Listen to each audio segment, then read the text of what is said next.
So what was your first company then? What was your first business, Namz? The first business I did was a car hire business. It made sense because you probably know yourself. Are you sure it made sense? Looking back, no, but at the time. What is going on, people? Welcome back to the CEOCAST, the #1 podcast for showcasing business and entrepreneurship. Now today, you lot join me on an episode with someone who I've been trying to get in onto for a year now. He's a good friend of mine. We've gone out, hung about here and there and whatnot. And you know what? I'm gassed that we could finally do this podcast a whole year on later. Making it happen, none other than my good friend Namz Boost. What are you saying, bro? What's happening, bro? You right? I'm good, my bro. I'm good. So like I said, it's been a year. First question first. Why you made me wait? Time. Absolutely. No time at all. What'd you do with your time? Literally, I'm here, man. Morning to evening. And then I go home, work home. That's me for the last 1.5, 2 years now. So tell me, what exactly, where are we right now? Before we get into it, make sure you subscribe and set the bell notification to all so you never miss a single episode. So you're sitting in Boost Performance. This is my workshop. We do quite a lot of things. We do engine rebuilds, we do performance tuning, stuff like that, basically. A lot more, to be honest. It's basically what's a lot more? Go on. It's a one-stop car shop, basically. Take it like that. Everything. That was my plan when I opened this place. Yeah. I want to do everything cars in one place. Yeah, and it's quite, monumental because you got your GTR behind. And for the first time on the podcast, I've got my baby behind me, my CEOCAST mobile, which I'm gassed about, which you lot can hopefully see on camera. Let me some comments below. Let me know what you think of it. But yeah, amazing, beautiful workshop. Yeah. But let's get into all this, Namz. Namz, how old are you right now? 32 at the moment. 32. So you've been active for a while, man. Yeah, I mean, I've been doing quite a few different things over the last few years. This I only got into 2.5 years ago. 2.5 years ago? Believe it or not, yeah. So let's dive it all the way back then. Let's talk about your childhood days, man. Let's talk about Namz. Should we say your government name or you leave it Namz, out? Yeah. Namz, yeah. all right, cool. All right, let's talk about Namz the kid. Yeah. Where did this all start for you? What was your upbringing like, man? I mean, I went to school, went to college. I even went to uni. Yeah. Second year of uni, I dropped out. Yeah. Is it? I wasn't feeling it. I wasn't feeling it at all. Like, I would go to every class and sitting there thinking, what am I doing here? What were you studying? Computer science. Okay. Yeah. Why? I don't know. That's what I'm saying. Like, studying's not for me. I don't know what I was doing. Obviously, I've done my A-levels and stuff. When I went to the first year, I done that. Second year, it's like almost every lesson I'd be sitting there thinking, like, what am I doing? You get it? I wasn't feeling. I just had other things in my mind. So I just dropped out eventually. Second year I dropped out. And that's when I had time to myself. That's when I started figuring out what to do with my life. Fair play. Let's go just before uni, right? Obviously, I think people are born entrepreneurs. What do you think? Do you think people are born entrepreneurs or do you think it's just something that people get into? I think 100%, yeah, they are. Either genetically or it's just inside them. You either have it or you don't. So what was your household upbringing like then? When you were a kid, let's say from the age of 10. My dad himself is a businessman. Yeah. He does like wholesale, retail. He's got a shop in Green Street. He does a lot of other properties and stuff in the background. So yeah, he's been doing business since I was young. I've been watching him do this stuff. Yeah. Yeah. Do you think that got you into it as well? I wouldn't say that because what I've got into is completely different from what my dad does. But I'd say like business sense, I probably got it from my dad. 100%. Learned a lot from him. Yeah. That's what I'm saying. It's probably in your DNA, in your blood then, isn't it? 100%, I'd say so, yeah. Fair play. So then, going on from the uni years, you would have gone to uni at about 18 years old. I think that's when people go uni. I think so, yeah. Something like that. Yeah. And you would have dropped out, so second year, 20 years old? Something? I'd say about 21, because I can't remember what happened back then, but 21, 22, I dropped out, something like that, yeah. So what was your first company then? What was your first business, Namz? So the first business I did was a car hire business. Yeah. And it made sense because you probably know yourself. Are you sure it made sense? Looking back, no, but at the time... We'll get into that later on, but go on, so it made sense in the sense that, when it comes to weddings in these areas, everyone's hiring cars. Yeah. So it's a very, very busy business. I literally bought one car. It was a BMW 535D. I think within a week of advertisement, I didn't see that car. It was gone out every single day. And which shape was it? F10 shape? No, it was F10 E60. Is it? Okay, 535D, okay, that's a while ago. It was a fully loaded one. Yeah, very nice. Was this before the F10 had come out then? Yeah, it was. Okay, so that was still the most... that was the latest 5 Series then, the one you got? Yeah, it was a very nice spec as well. It was in carbon black and they had the white interior. Because that was flying out literally every day in and out. Obviously, it made sense to add more cars to their fleet. And that's when I started adding more and more. It literally just went from there. And before I know it, my age, I think I was about 24 by then. So at that point, I thought to myself, you know what? I need to add more cars in. It makes sense. I literally started getting more and more and added to the fleet from there. pretty much. And before I know it, I had about 10 to 12 cars in my fleet within a space of a year and a half. It was a really fast growth. I ended up having like cars like the RS6, C63S. Can't remember what I had now. So this is where I know you from. 'Cause obviously, I've started speaking to you from CEOCAST, right? Yeah. But I knew you obviously growing up within the same sort of area, about 20 minutes away from each other. I knew you from there because I remember going on prom jobbers and stuff like that, as everyone does. Every single car hire company within East London or Luton ends up in Galleons Reach during prom season, bro. Yeah, so that's it. I'm pretty sure I've seen you around there. Yeah. You know, I think I saw you in a C63, M3. You had a load of cars. Yeah. Right? You didn't have the GTR then, obviously not. I actually did. In my earlier days, I had another GTR. You did, didn't you? Okay, But that was my personal car. I wouldn't rent it out. Yeah, that was just straight chauffeuring. Yeah, basically my personal car, and anytime people want to do like wedding chauffeurs or anything like that, I'll take that one out.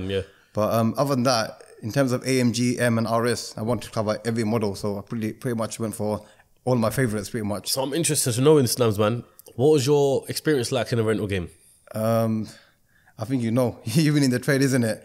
It's a headache, man. I mean, I'll be honest with you, the numbers they're really good. Monthly, you get literally your costs covered and you make a lot more. But when it comes to like one car accident, that makes all the difference, man. And did you have any accidents? I had quite a few, yeah.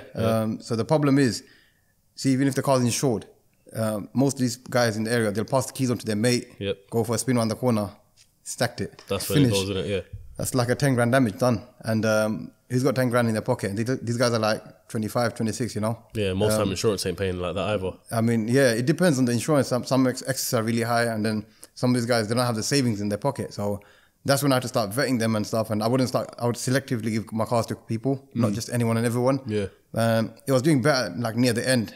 But then towards then, I think that's what happened. COVID came, 2020. Rental game died. And everyone in the rental game will tell you the same. It's like, all their cars are parked up. No one's hiring cars. Everything's locked down. All the weddings are done, innit? Yeah. This episode is brought to you by Sunamos. Now, if you don't already know about Sunamos, I don't know where you've been because they got some of the nicest and most long-lasting perfumes out there. One of my top favorites is the Arabian Nights oil, and just a couple drops keep you smelling fresh the whole day. Sunamos have got stores all over the UK, so chances are wherever you're watching this from, they've probably got a store near you, and if not, they're also online based as well. So there's no reason for you not to get it. And if you don't know what fragrance you want to get, I suggest going to the store, checking them all out, and seeing which one you like the most. So get your Sunamos fix today and use the code CEOCAST15 for 15% off your purchase. That same 535D that you bought, did that eventually end up stacked? Nah, that actually was alright, you know. Is it? Yeah, that didn't have no damages. But I had a Volkswagen Golf R32 Mark 5. That was the first car that was stacked? Or? That had a stack, yeah. How did that happen then? It was... Talk me through that one. I don't know how it happened, but it was a rear quarter damage. It was quite bad. The whole thing went in. Yeah. Again, same scenario. Someone else was driving. They weren't supposed to drive, so no cover for that. How did you find out though? As in, like, how do I find out who drove the car? No, how did you find out that the car was stacked? Well, obviously... Oh, they'll call you, isn't it? Because they called you? Remember, they got the car for, like, let's just say 2 days, 3 days. They know they're going to have to return the car eventually. They're going to have to call me and tell me what's going on. So they called me and said, I've crashed the car. And then they'll say so many things like, my brother took the keys and took it off and he's crashed it. Like, they'll say anything to get out of it. Did you have trackers in the cars? I had trackers, and towards the end, I had really good trackers as well. Like, I had trackers that you could see, like... the speed, where they drop down notifications. Yeah. So exactly, like, literally, imagine I'm sitting on my phone at home, and then like someone's put their foot down 80 miles an hour, 120 in the 80 zone. Yeah. I'll get a notification saying 80, so it's quite nice. I'll call them straight away and say, look, slow down. I've got your deposit. Don't make me charge you from there. What deposits were you taking? How much? A bag? Yeah, that's like the going rate, a grand, 1,500. Yeah. But going back to it, it'd be like 2-3 grand minimum if I was to do the same thing now, again. Yeah. Not only just the cars being hit, I'm sure you probably had multiple encounters where people getting tickets and whatnot. There's just so many tickets coming to your house and everything like that. Yeah, at the beginning that was a hit. I'm not gonna lie. I had to keep calling them up to pay the ticket. Yeah. He's like, I paid it. 2 weeks later, I've got another £130 ticket, 250. Yeah. Now bailiffs are coming. Then obviously you learn through the trade, isn't it? So I started like adding on to my hire agreement that you take all liability and stuff. They're signing for it. So then it became an admin job. I got this much tickets, processing the ticket, sending it to their address, and charging them an admin fee from their card. So it was quite relaxed to do that. Yeah. That's how I got it from tickets at the end. So you were doing this with a partner, right? At the very beginning, yeah. So initially. That 535D that you bought, you went halves on it? We went halves with it. Everything was 50-50 at the beginning. Yeah. Even the cars, the rest of the cars that you bought? Yeah. It was just literally adding on. Yeah. But as we went, obviously, we had a few disagreements and stuff. And I'll be honest with you, that's when I started realizing that I don't like doing business with partners. How did you know him? He's just from the area, man. Like, we were just mates, basically. Yeah. Met him about a few years ago, and yeah, it was just the idea. Me and him thought, let's do it. And it made it easy because when two of you guys do it together, that's literally my partner. And that, once I crossed lines with him, that was it, innit? And we just left it at that. And I'll be honest with you, that was the best move ever. He went his way, I went my way. I kept the name Boost Car Hire because Boost is my brand. I'll tell you more about that later, where Boost came from. But yeah, I kept it Boost Car Hire and Fresh Fleet, man. I had it by myself, adding my own cars from there, and that worked the best. I was getting the full share now, obviously. And I was already in the trade, had the name up there, so. How did you part ways then? Because obviously that whole time you've gone 50-50 on cars. So what, did you have to sell the whole fleet? Yeah, pretty much, yeah. We just, some cars were on my name, some cars were on his name. He kept his ones, I kept my ones, and that was it. What was like your daily rate for cars and stuff? Example, 535D, 150 a day. I had at the time with him, it was like R32, that was about £200 a day. Yeah. And then there was an Astra, there was like small cars. When I went myself, eventually I built my fleet up and I grew up myself to like proper nice fleets. So you had like a disagreement with your partner, right? I don't know how much you want to go into in depth about that one. But from that, you split ways, right? Yeah. So how many years was that into you doing business with him? Yeah, I think it was about, I'd say about 10, 11 months. It wasn't that long. Oh, it wasn't long at all? Nah. Okay. Roughly 10, 11 months. Well, we were busy at the time. The business was very busy. So between the space of you buying the first car, how many cars did you happen up until like, let's just say the year down the line? About 7, 8. We had about 7, 8, yeah. So you were just buying cars and buying cars and buying cars? Yeah, because we had to. Like the demand was there. You know, we had to just, we were renting cars out and they were all out, literally. We're becoming carless now. Because we were driving these nice like cars around as well, wasn't it? So we're becoming carless. We're thinking, you know what, let's get more cars in. We're getting more cars in and the demand keeps coming. So yeah, it was doing well. And obviously until that happened, and then we part ways and yeah, I carried on by myself, and I'll be honest with you, that was the best decision. Like, it wasn't even a decision; it just happened. You know, we had a disagreement. He went his way. I went my way, and ever since then, I didn't look back. I've been by myself since. I'm gonna ask a question here on the behalf of the audience because I know they're probably gonna be wondering, right? Where do you get the money from for buying the car like that? Do you finance them or you buy them straight cash? So some of them were purchased with cash. Some of them were business finance as well. Okay. Yeah, I got them under the business, especially like the higher model series, something like the RS6. That was like 61 grand. That was. So I got that on finance. Yeah, 60. Oh, that would have been the like 15 plate RS6 or something like that. 16 plate, yeah, at the time, yeah. Blue one. Yeah, that's it. Yeah, okay, yeah, I remember that. Yeah, that's it. Yeah, that's the one I used to see all the time anyway. But yeah. So when you started your one, all the cars you had sold at this point.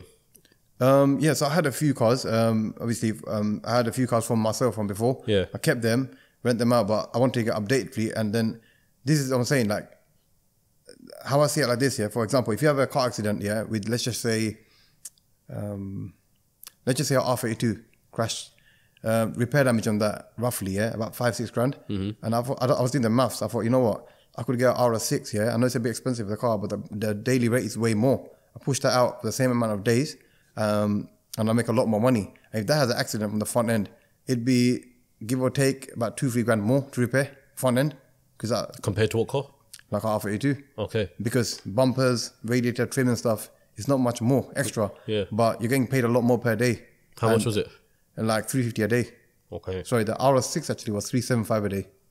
So that's not bad, That's very specific. Yeah. At the 25, because, you know, as you go to 400, people start complaining about prices. I had a Range Rover SVR. Yeah. That was £400 a day. So that can't be an RS6 price. It doesn't go together. So it had to be a bit low. Yeah. My C63S, that was 350 a day. Because again, it's a bit lower value from the RS6. I had an M3 Compact. Again, that was 350 as well. Fully spec'd out. All my cars were fully loaded, fully spec'd out, and like they were a bit different because if you see a lot of rental companies, yeah, they'll get like a CC3. They'll get the most basic model. I was going for spec, so they were really nice. So I was charging the premium as well. Yeah. Fair. How many cars did you build it up to by yourself then? 8. I'll say about 8 cars. Okay, and always same thing, constantly out. Yeah. How long are you doing it for by yourself then? So this company, I don't think we've mentioned it. This company is called Boost Prestige then. Boost Prestige, yeah. Okay, so that was all you. That was only, yeah. Yeah. How long was that running for then? 5 years. Yeah. 5 years. Okay. 2015 to about COVID time, yeah. Damn. How much was your insurance premium on the cars on the whole fleet? Because self-drive hire, I'm sure you know as well. Per car, 6 grand per year. Yeah, that's remember how much I was paying as well. Super expensive, man. But that's what I'm saying. Like 6 grand per year, the car has to be out. You can't afford for it not to be out. No, exactly. You got overheads now. The thing is, at the time, I didn't have a unit. See, I'll tell you a story behind this unit, why I even got a unit. Because remember, I didn't have no intentions to get a garage at the time. This was for storage for my car rentals. Yeah. This place was empty when I walked in. I used to park the cars on the street. I had some nice parking spaces next to my house. Yeah. So all the cars were getting parked in the street. My BMW M4, I had an M4 white one, yeah? Yeah. That got stolen. Is it? From the road. That was a full loss. I took that loss on my head. What, insurance didn't pay out? No, they were being funny about it. They had some clauses about the trackers and stuff. And it was a long story. 1 year, no payout. At the end, no payout. So yeah, that was a complete loss. That happened. And at that moment, I thought to myself, you know what? I just took a big hit and I got all these cars lined up. You know, they might target this next. So I thought to myself, I have to get a unit. So this unit, one of my mates had it. He was letting go of it at the same time because I was looking everywhere. I'm not sure if you know, but if you're looking for a unit that does motor trade, anything to do with cars, no one wants to know about it. Why? They don't want it. I don't know. You just call them up. They just want it. I think it's to do with like, you know, risk, fire risk, and then... Oh, you're saying the landlords and stuff? Yeah, landlords. Okay. They don't want cars. Luckily enough, he was doing accident management over here. And I was able to take the lease straight off him. So I've got a renewed 5-year lease, fresh lease on this place. Yeah. And I started putting my cars here and pushing them out from here. This was my operational business, basically. How many cars can this place hold?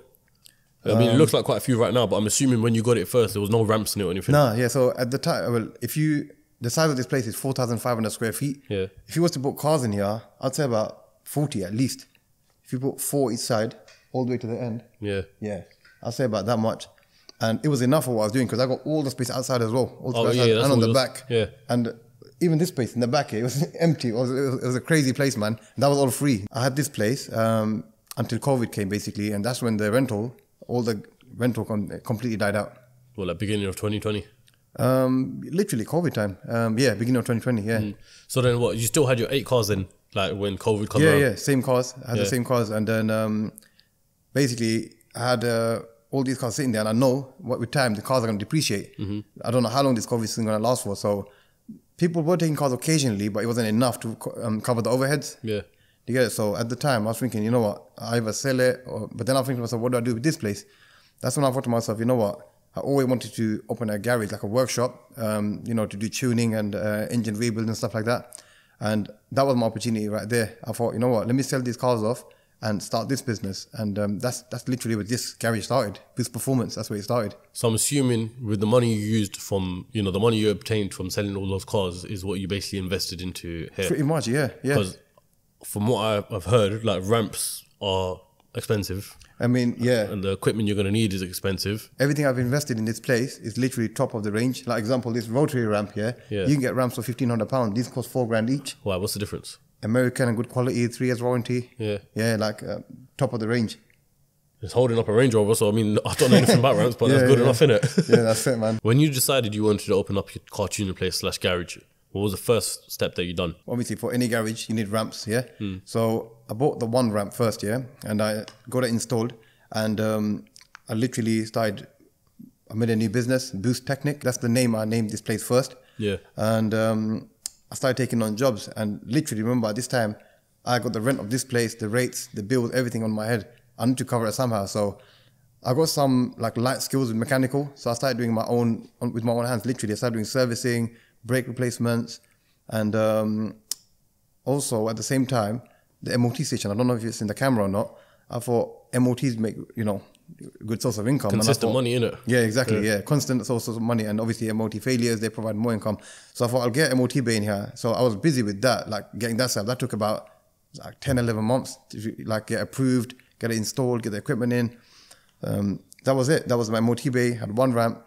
Before you know it, I had a mechanic come on board and he started doing basically repairs and stuff. When you first opened up, I'm sure business wasn't just, flooding through the door. So then how long did it take you to get settled in and stuff? So yeah, when the mechanic came, I had a mechanic come through and because of him, obviously he's more advanced than me. He was doing engine rebuilds and stuff. I started taking on bigger jobs for the garage. Same way as the rentals, man. Like bookings started coming through and I got busier and busier. And then again, with the ramps, I added another ramp. Second, third ramp, just like the demand became more and more.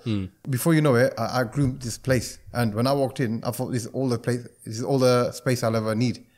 So, I mean, there was cars rammed inside, outside.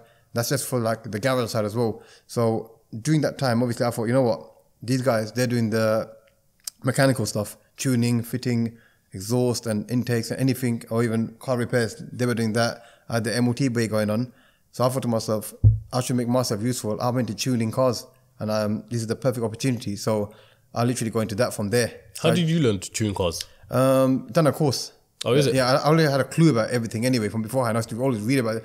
You know what it is, yeah? You know, when I was young, through college and stuff, when I'm in like computer classes and stuff, I'm not really studying. I was doing this stuff, and I was reading about cars, looking at cars on Auto Trader. I'm just dreaming about the future, innit? Yeah. So that's where I got my like passion for cars from. So I mean, I was very clued up. Even going back to my GTI Mark 5 that I had, that was my personal car back then. That's where I got the name from for my garage and any of my businesses. I'm known for that car and that number plate. It had Boost on it. So that's where Boost Performance, Boost Prestige, all of these comes from. That's what was my the brand. plate exactly? It said Boost O on it. Okay. O was just the additional. Yeah. Just the additional. Yeah, but Boost is the name in it. The reason for that is at the time when I had, I started with my first car, that Mark 4 GTI. Again, that was turbocharged. I tuned that up. It was remapped. I'm telling you, at that time. Tuned it yourself? No, at the time I was young, so I just went to a place called Artec in Leicester. Everyone knows about that for these kind of cars. I went there, got that car tuned up, and then my Mark 5 GTI, I done a madness on that. I took the engine, put a Golf R engine in there. That was a Mark 5 GTR, and a Golf R was brand spanking new at the time. What? Mark 7 Golf R? No, Mark 6 Golf R. Brand spanking new at the time. It's called a CDL engine. I just put that into my car. It had 4,000 miles on the clock. So through that, I could tune my car further. I put a KF4 turbo. You know, at the time, the newest, fastest cars were the W204 C63 and the M3 E92. They're like naturally aspirated. Yeah. And I'm telling you, my car was on par with them. And everyone used to drive and like, they used to come next to me and say, what is that? And I said, it's GTI. Like, don't lie. Like, they couldn't believe it. Yeah. There wasn't much tuned cars at the time. Like, few people used to do it. Now it's very common. Everyone's got a tuned car. But that's it, man. That's where I started tuning cars from. And because my car was so fast, it made a statement on Instagram as well. Everyone used to like see the video. That's to like drive a bit nuts at the time as well. Say Boost. Yeah, so everyone knew me for Boost. Like they used to say, "You're Boost, innit?" Yeah. So I thought to myself, you know what? If I'm gonna name a brand, Boost makes sense because that's what I'm known for. So that's where Boost Prestige started from, the name. It resonated with you. Sat with you, right with you, innit? Exactly. Yeah. So obviously, right now we're at a stage where your garage is busy. And you've got the GTR as well, right? Yeah. I'm sure that's probably a dream car that you'd always 100%. Wanted from. Did you get that car with the purpose of that being like a demonstrator for this business? Yeah, a bit of both actually. So I had a GTR before previously, but at the time, I had it for about 3 years. And that was a liability for me because I remember I had a rental fleet as well.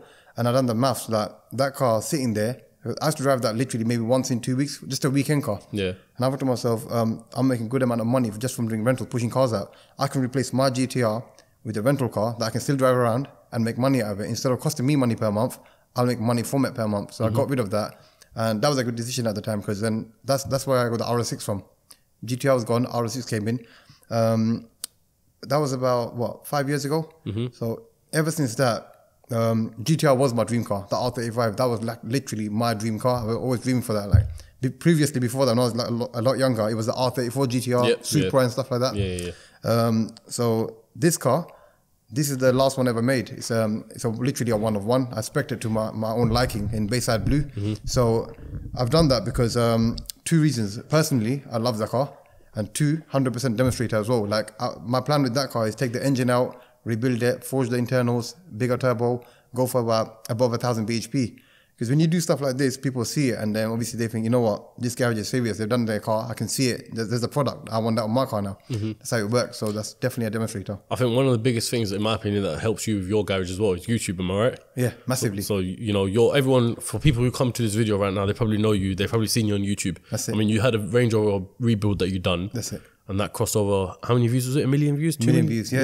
That was crazy. So that went crazy, bro. That did, man. How did that make you feel, firstly? Like, I was shocked, man. I was absolutely, I couldn't believe it, man. Like, do you know what it is? This YouTube, my YouTube even, like, I started off, I had no intention of doing YouTube to do stuff in my garage. It was more of a personal thing. Yeah. So, again, I had an RS6 recently, not my rental. This was just one that I bought for a project. It had problems, like the car was misfiring and stuff. I thought to myself, you know what? That's going for cheap.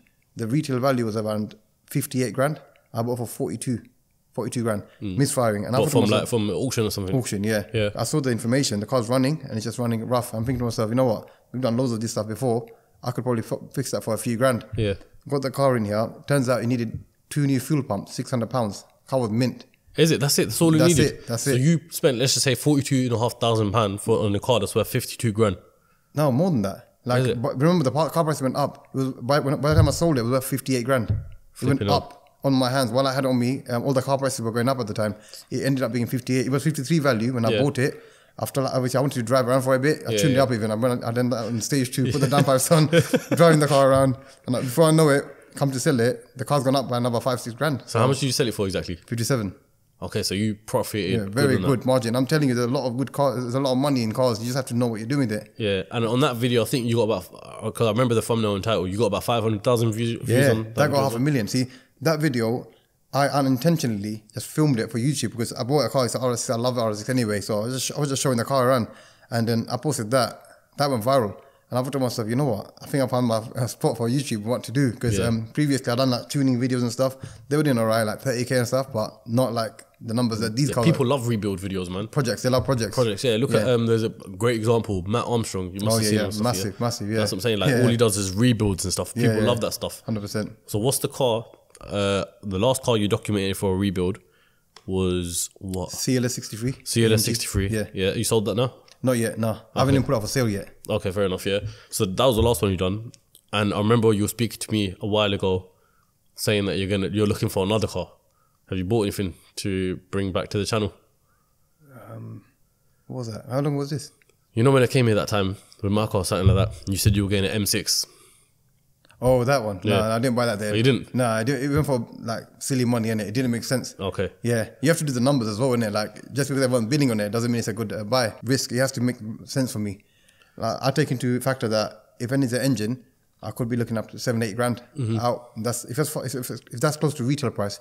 What's the point? Yeah, I can go to a private seller, knock off grams from him, and I've got a cheaper car without any headache. So give me, let's use the Range Rover as an example, right? You got Range Rover Vogue. How much did you pay for that? 21,000. 21,000. Yeah. And the retail on that was what? 32,000. 32,000. Yeah. Now that didn't need a whole new engine, right? That needed a few things here and It there. needed a rebuild, basically. Yeah. How much did you spend on that?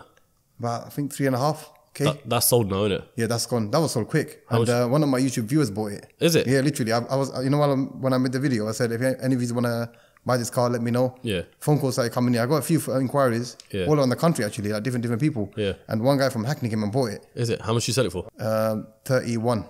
He haggled me, basically. Not for 32, 31. I gave it to him because he gave me a Part X as well. Yeah. So that's why it made sense for me, innit? Yeah. He might take $1,000 off, but he gave me a car worth 3 grand. So, win-win. win-win. Fair. But here's what I'm really interested in, right? Because obviously you profited, let's just say, I think minimum about 5 grand you would have profited or something like that. What, from the Range Rover? Yeah. It's about 7-8, I think. 7-8 profit. Here's what I really want to know. Obviously, that video got over 1 million views. Yeah. And that wasn't just the one video. I think, let's just say that whole total Range Rover build, near 2 million views. Yeah. This might be cheeky to ask. How much did that benefit you in terms of your YouTube channel? Yeah. And how much did that pay you back on the YouTube views? So in terms of subscribers, my channel shot up, man. I don't know. I was just chilling on my phone. 1 hour later, it's gone up by another 40K view. I'm thinking, what's going on, man? This is ridiculous. Yeah. It's going up. It's great. All the subscribers are coming in. Comments are coming in. And my channel grew quite a big, large amount. And, that was my second big project, I think, after the RS6. So I thought to myself, you know what? YouTube itself is a serious platform, not only am I showing what I'm doing in this workshop, it's a massive form of advertisement for my business as well at the same time. Yeah. So, YouTube has been one of my best moves as well, 100%. It's like free advertisement. You're showing what you do. Exactly. And everyone's watching it. Everyone's seeing at home, they're watching your videos. People could see on camera as well that you're outgrowing this place. Yeah? Yeah. So what's the plans moving forward? Like I said before, when I opened this place, I like to call this place a super garage. The reason for that is I like to offer all the services you can for a car under one roof. So, I'll tell you what we do a bit of now. So, we got MOT station. We do servicing, diagnostics, engine rebuilds. That's obviously the biggest thing we do. Tuning cars. I'll say I'm missing out on bodyworks. So, that's something I want to get into. And also a dyno. For tuning, I want to get a dyno run. If you see this place, it's packed full of cars, so there's no space for it. So, in 2.5 years, I've been honest, I've really outgrew myself, and there's no space for anything like that. I can't grow myself even if I wanted to, purely down to space. Let's just say a spray booth now.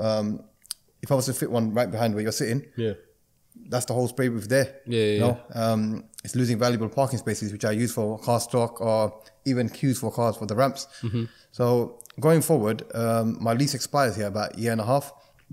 This being 4,500 square feet, I think I need around 15,000 to 20,000 square feet. What I don't want to do is move to a new premises and then, you know, outgrow myself over there as well, because I want to think about the future. So, yeah, I'd like to find a place for at least 15 to 20,000 square feet, put a spray booth in there and put a dyno run in there as well. And I think that's me, man. I'll be happy with that. And I haven't mentioned yet, did I mention Sterling Motor Group yet? Not yet, but we'll get into that in a second. Okay, all right. I just wanted to ask, when you started here, when you started this, when you already had the garage anyway, but when you started Boost Performance, did you anticipate the growth that it's had to the point where you're at right now? Not at all, man. No? It took me back. I'll be honest with you. Like, the amount of bookings I get, even the cars that come through the door, like, it surprises me, you know? Like, I never thought it would go this way.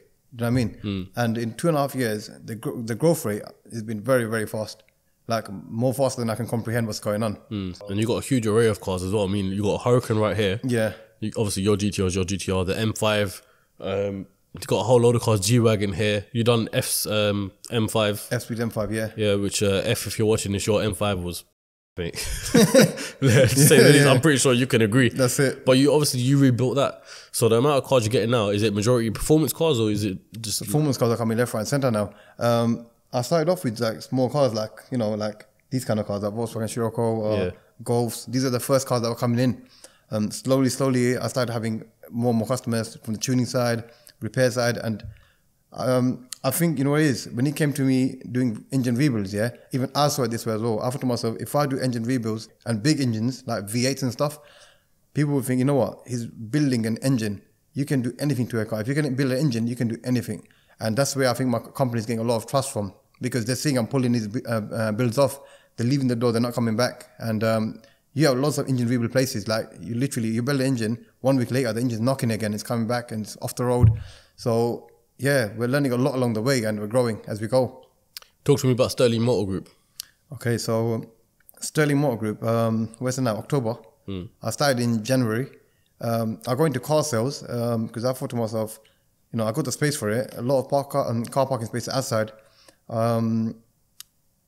It just made sense, you know. Car sales, like everything in house. I got the repairs in this house with the MOT bay. So I started buying cars. I think in January I started with 10 cars, and now it's October. I got 30 cars in stock at the moment. What cars did you buy? 10 cars. 10 cars. So they were like standard cars. So example, F10 5 Series. I had a 3 Series, Mini Cooper, Peugeot 208, like all these. Oh, it's a different range, but like the lower range, not like your Lambos and stuff like that. Yeah, okay. So I mean, everything I do, I usually like to start small, like take a risk, but not such a big risk. Like, last thing you want to do is invest in 100 grand stock and it's just sitting on you. Yeah. So I've done it slowly. The investments were like, I don't know, 2-3 grand each, and I was flipping them with about 2 grand margins, about $1 grand to 2. So I started selling them, and again, that one as well. Car sales are doing really good. I've had to reinvest. I've now stopped at 30 because of space. I've got no space for cars anymore. If I could, I'd keep going. I'd want to reinvest what I've got from the cars currently and just keep reinvesting and increasing stock. That's what I've been doing since January, and that's working really well as well. Talk to me. Where did the name? Obviously, we talked about where the name Boost comes from. Yeah. Where does the name Sterling come from? Why Sterling? Sterling. Pound sterling, or? I mean, I'll be honest with you. It just sounds nice, and it looks good on paper as well. Looks prestige. That's all it is. Yeah. You want to give a professional image to your brand. Yeah. So, that's really where the name came from. I did obviously do research on names and stuff, what I could do. And obviously, Boost Motor Group doesn't really go for car sales. Yeah. You know? So that's where the name, it's more of a random thing. Where's the dream for you, Sterling, then? Do you want to open your own big dealership and have a service department in-house and all that sort of stuff? Like, what's the end goal for you, Namz? Yeah, I mean, I see myself moving to the next premises and increasing my stock. Let's just say my goal at the moment is about 100 cars, but that's not a limit. That's just what I'm thinking for now, because I'm at 30 now. It's not going to take a lot to get to 100. But if my space can handle it, I'd go for more. But yeah, something like a car supermarket kind of thing, yeah. Transitioning from motor group stuff, you got into hospitality. Yeah. It's a complete switch up. That's right, yeah. And, you know, from sitting and talking to you and stuff, you haven't ever done that before, have you? No, I haven't. See, the thing is, I wouldn't get involved in something I don't know nothing about. Yeah. The benefit of this is My brother's. What is it, firstly? Just because obviously we ain't told the viewers. Oh, it's okay. So Tea and Co. Our idea behind that is bubble tea and a dessert shop. Yeah. That's the idea behind it. And where did that come from then? So it was. I got 4 brothers. They basically decided they want to open up a dessert shop, and obviously we all asked each other, "Do you want to get involved?" And I thought to myself, you know what? I'm doing this stuff.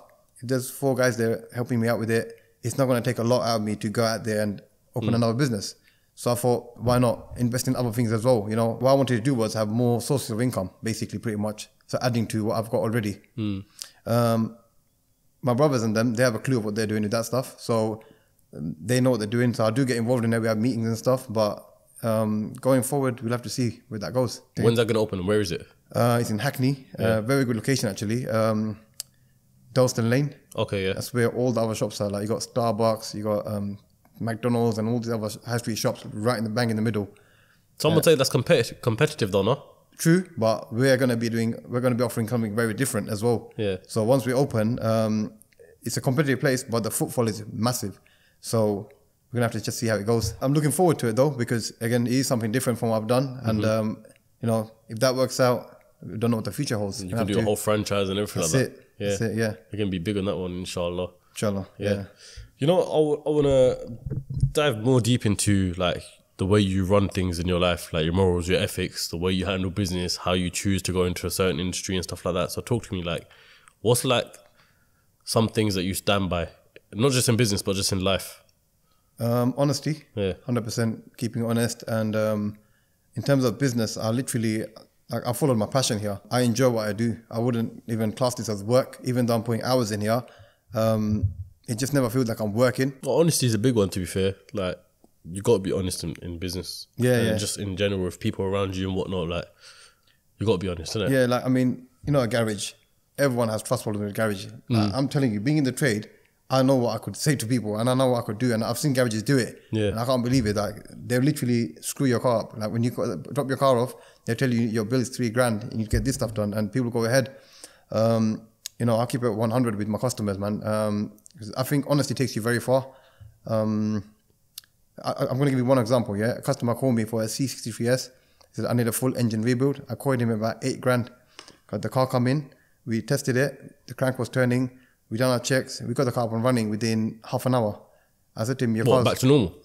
Absolutely fine. He said his car's had an engine problem and stuff. That's why he's been advised by other garages.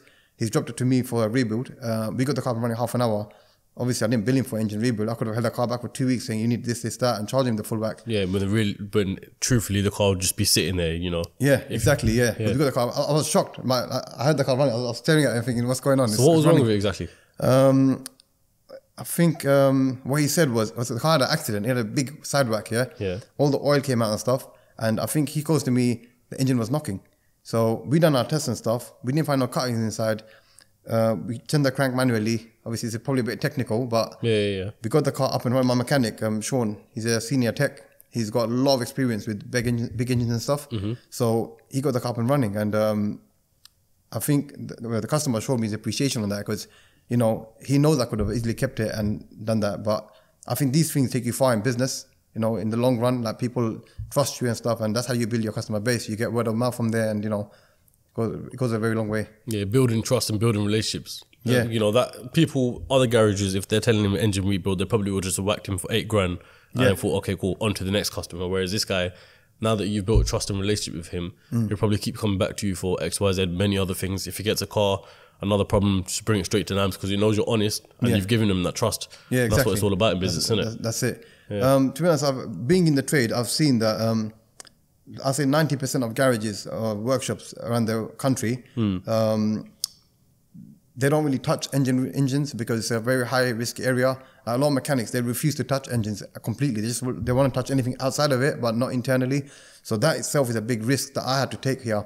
Because me personally, remember, I'm new to this trade. I've been here for 2.5 years. We started doing engines about 1.5 years ago. And again, we started with the smaller stuff. And we thought to myself, you know what, I'm doing these 4-cylinder engines. I'm going to work my way up to 6 cylinders and V8s, V10 and V12s one day. Who knows? But that's where I took it, basically. What's some of the biggest business lessons you've learned? I mean, one of them is I think I'm best suited to myself, like doing business, like without partners. because you make your own decisions and stuff. No one needs to tell you how to do it or what to do. You make the decisions, and I think I've learned a lot along the way as well. You do make losses here and there, but I've always taken risk for everything that I do. And, like 80 to 90% of the time, you get paid back. You get paid off for what you do. Mm-hmm. Yeah, so me personally, I've done best by myself, and I think I'm going to keep it that way moving forward. And if for people watching right now, what advice would you give to them? I'll say the same thing that I applied for myself, which is following your passion, enjoy what you do. If you like go into something you don't have a clue about, like for example, you might see other people are doing certain things and you think, you know what, I'm getting into that, but you don't have a clue about it. That's a bad idea, I think, personally. You should go into something you're clued up about, and something that you enjoy as well, because then you'd have more passion in doing it every day. You don't wake up thinking, I've got work tomorrow and stuff. This is more about your own thing and you're building it, and it's more for the long term. Yeah, so I'd say definitely follow your passion. So I think in life, it's good to set yourself goals and stuff. So like, for example, you know what you want to do in life. You set yourself goals and work towards them. But at the same time, when you achieve those goals, reward yourself. So that's how I did my stuff. That GTI behind me, that's a reward for what I've achieved. I wouldn't just go buy it in the beginning. That doesn't make sense for me. Let's just say this garage now. I remember about 2 years ago, I sat down at my house and I made a big plan for this whole business, what I want to do. And in that plan was achieving that as well. So did you have it within a certain time frame? Yeah, I did. It was like, for example, I think it was around November, and I wrote April time. If I manage to get all of these tasks done by that time, I'm going to go buy myself a GTR. And, before you know it, I got all of that stuff done. I did it. And when you pick up a car like that and you've achieved it with your own hands, there's a different feeling. So, yeah, that was... and because I spec that literally to my own liking, this is a special one for me. Yeah, it's different when you spec it. I ain't had the opportunity to spec a car myself yet, but I can imagine, you just sitting there specking Bayside Blue. And the thing is, like you said earlier in the podcast as well, not to get too technical to the audience and that, Bayside Blue is obviously the R34 colour. Yeah, it's an iconic colour. Which is the car you originally loved. That's right. So it's like bringing that nostalgia onto modern day dream car for you right now. Yeah, I'll tell you more about the car actually. This is the last of the last GTRs ever made. Ever, R35. Yeah. So the thing is, I thought to myself, that was always a dream car for me. And then I saw Bayside Blue. I'm thinking, wow, I think I need to get one, like 100% without a doubt, I need to own one of these. And I'll tell you how that's worked out really well for me as well. Considering that I've seen the R34 GTRs at the time, they were going to 100 grand and above. I thought to myself, that's Bayside Blue, and they're only going up. If they're going to start making this is also going to start going up. So again, I spec it differently, like individual. So it's one of one. You won't see any in the same spec in the world. And I've done that for a reason, for the long run. So I know when it comes to selling this car, it's going to stand out and it's going to have a lot more value. So at the time, I got that car for 85k, this one. Now the value is above 125. That's in the space of 1 year. It's gone up. Yeah, I believe that because one of my mates had he had the same one, Bayside Blue as well. Okay. And I think he sold it for about 140, something like that. That's what I'm saying. It's ridiculous, isn't it? Because he had, I think he had Recaro seats in his, I think. Recaro, yeah. So one was the Prestige Edition. Yeah. So it's like the ultimate for the GTRs or the R35. You got the comfort seats, like the luxurious seats. Yeah. So I went for tan interior as well. It's a very nice spec. Yeah. No, it's 1010. I can imagine. And like you said, you're going to go for 1,000 brake horsepower plus, and it's going to be mad. That's the car I want to get off the mind for. Yeah. Hopefully. Yeah, you don't go back with GTRs, man. It's one of those cars, like, once you sell them and you have other cars, you're going to come back to it. Everyone who has GTRs told me the same thing. They do the same thing. They'll get a GTR, then go back to a family car, photo saloon or something, come back to a GTR again, because they just raw, they're different. So when you sold your first GTR, was that your goal? I need to get back into a GTR. No, at the time, it was like 3 years I had it. I kind of grew out of it, man. Got a bit bored of it. And that's what I'm saying. When you get bored of cars, you want to try something different. And I got hold of an RS6. It's a V8 twin turbo. Different because it's comfortable. You can drive it every single day, park it up and drive it again. GTRs, different cars. They're just raw. You got to warm them down, warm it up and you drive. It's a proper race car. Yeah. It's race very jerky and stuff. You can't drive it every day. Yeah. So again, I had an RS6 for a while, but then after a while, that felt dead. I thought I want to go back to a GTR again. Yeah, Namz, I want to thank you for your time. Thank you for bringing me down to Boost Performance. Yeah. And bro, hopefully we can make some more content in the future and whatnot. Definitely. I'm sure we'll probably do some bits on, you know, a vlog on your car, my car, whatever the case is. Definitely do some more collabs in the future. 100%. What can people look forward to on your channel? My YouTube channel? Yeah. Look for more content, man. I'm trying to find more time. That's the thing. Yeah. Owning this place has a lot of responsibilities. On top of that, I'm trying to grow the business at the same time. So, you know, this is why my content's backlogged all the time. I'm filming content, I'm not editing it, don't get time. At the moment, for the last 1 year, no gym. I used to go gym all the time. Literally, like I wouldn't flop gym for anything. Even if I had a bad day or whatever's happening, I would go gym. This business has changed my life a bit. I literally, at the moment, for the last 1 year, work home. That's all I'm doing at the moment. I need to drag you to the gym, bro. Yeah, that's it. Because I signed up to the same gym as you, thinking, yeah, I'm going to get an arm session in with Namz. It's going to happen. Don't worry, we're going to vlog it. We're going to vlog it, bro. We met get there in the first place. That's what I'm saying. But Namz, once again, I think it's a sick episode. Yeah. Look how long it took to us to sit down in this place. That's how you know how busy I am. Full on year, bro. I think the first time we spoke, I probably had about 10,000 subscribers. You're on 17, aren't you? 75k hit that yesterday or today. Smashing it. Yeah, alhamdulillah, it's been alright. But yeah, I've been waiting for ages for you, bro. Yeah. Literally, like obviously you just come back from Nürburgring. Oh, do you want to talk about this as well? Actually, the fact that you know you've got your whole Boost Performance chat now as well. Oh yeah, your group. So obviously, one thing you've incorporated into your life as well to put the passion for Petras together. Yeah, you've put your own car network together, right? That's right. Yeah. And recently you done a trip going to Nürburgring, which I was meant to come to, but I end up didn't going. Yeah. But yeah, so what's all that about? So I mean, like, obviously me being a massive petrol head, I love cars. I've been to a lot of car meets, a lot of car cruises and stuff. I'm sure you've seen it, you know. But it's like every time I go there, I do go there for the vibe and stuff. There's loads of cars there, but it's always the same old cars, like hundreds of cars in car park. Even just walking around checking cars out. I thought I'll create something a bit different, like a bit of a car community where we get together, like-minded individuals, put them together and like do events together. So the most recent one we went to Nürburgring in Germany, and that was mad. I think it was about 10 of us. We grouped up and we hit a big racetrack in Germany, man. And moving forward, we're going to do a lot of events even in the UK, like racetracks and car meets, car cruises. That's just to name a few. We're going to have a lot more, even road trips as well, like Euro trips. A lot more in the future. So yeah, the reason I've done that is because especially owning a car like this, I want to make the most use of it, and there's only so much you can do by yourself in a car, you know. So putting a group of guys together who are all petrol heads, you enjoy it the most. And we done a car meet quite recently as well with one of my vlogs, and the turnout was insane. There was like the one in Central. Yeah, I was there. Yeah, there was like supercars and all that stuff, and like the vibe. Everyone was telling me like this is one of the best meets I've come to. I was like, okay, this is starting to look good. You know, I'm gonna continue this moving forward. You know, fair play. So is that are you gonna turn that into business, or is it just gonna stay as like passion, hobby sort of thing? At the moment, I don't see any business in it. I mean, like you got like Gumball Rally and stuff. It might become something like that, but you know, like those packages are like 5-10 grand. Yeah. I'll do something more reasonable where people actually pull up and you know, you don't restrict on what cars come with you. Just anyone who's a petrol head come through in it. Yeah, that's it. Yeah, no cars that can't come. Namz, once again, thank you for coming on CEOCAST after a whole year. Yeah, that's it. Hopefully we'll maybe do a part 2 in the future if people want to see it. Definitely. Let us know what you thought in the comments below. So where can they find you on social media, Namz, if people want to follow you? I've got Instagram. Yep. Namz_Boost. Yep. And my YouTube channel, same name, Namz Boost without the underscore. I think that's it really. I don't have any other. I got TikTok as well, but yeah, that's it. I'm gonna link everything in the description below. But until then, guys, you can follow me on Instagram as well. Why not? And I'll catch you lot on the next episode of CEOCAST. Peace.